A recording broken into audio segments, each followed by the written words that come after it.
ஒரு மைக்ரோ செகண்டோட அருமை ஒலிம்பிக்ல ஓடுற உசைன் போல்ட் கிட்ட கேளுங்க, எத்தனை கோடி என்று சொல்லுவான். நமக்கு தெரியாது.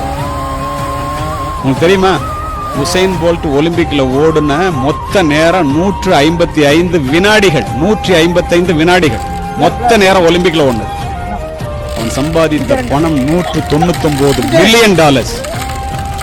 அதற்காக அவன் செலவு செய்தது 25 ஆண்டு கால வாழ்க்கை. விதை விதைத்த அன்றே பழம் பறித்து சாப்பிட முடியாது. இரவு படுக்கும் போது சாமானியனாகவும்